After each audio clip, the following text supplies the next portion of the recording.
Imagine being 20 years old and inheriting not just a throne, but an unfinished dream of conquest.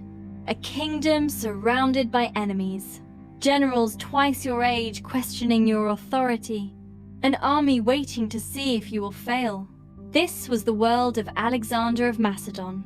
History would later call him Alexander the Great, but greatness was never guaranteed. The boy who refused to be ordinary. Alexander was born in 356 BC in a land called Macedon. His father, King Philip II, was a brilliant military mind. His mother, Olympias, whispered a different story. She told him he was not merely human, that his blood carried the legacy of Achilles, that his destiny was divine. At the age of 13, Alexander was given a tutor, not a soldier, not a king, a philosopher. Aristotle taught him logic, ethics, science, but most importantly, the idea that the world could be understood and therefore controlled. Alexander didn't just learn history, he studied it. To surpass it, a throne bought with blood. When Alexander was 20, his father was assassinated. In an instant, the crown was his. So were the threats. Rival kings laughed. Greek cities rebelled. Persia watched patiently. Alexander's response was not diplomacy, it was terror. He crushed rebellions with ruthless efficiency. One city was erased so completely that its destruction echoed across Greece. The message was clear: obey or be forgotten. The impossible war. Across the sea lay Persia, the largest empire the world had ever known. Millions of soldiers, endless gold. A king who believed Alexander was a child playing war.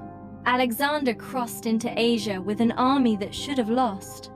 But he had something Persia did not: speed, discipline, and a mind obsessed with victory. Battle after battle, the impossible happened. Persian armies collapsed. Cities opened their gates. Legends were born in real time. Alexander did not just defeat Persia, he dismantled it. A king who became a god. As the empire grew, something changed. Alexander began to dress like Persian royalty. He demanded worship. He spoke less as a king and more as a god. His generals grew uneasy. His friends grew distant. Power had not corrupted him slowly. It had consumed him entirely. Yet the army followed, because no matter how dangerous he became, he kept winning, the edge of the world. In India, his soldiers finally refused. They had marched for years, seen wonders and horrors beyond imagination, and now they wanted to go home. Alexander stood at the edge of the known world. For the first time in his life, he was told no. Reluctantly, he turned back, not defeated by an enemy, but by human limits. Death of a legend.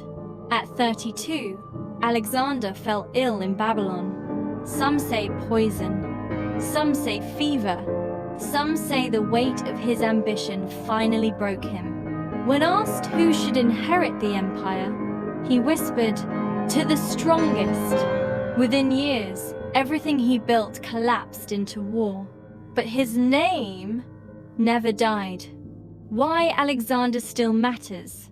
Alexander ruled for just over a decade, yet his shadow stretches across centuries. He proved that one person, driven by belief and brutality, could reshape the world. Not because he was kind, not because he was just, but because he refused to accept limits. And that is why history still remembers him.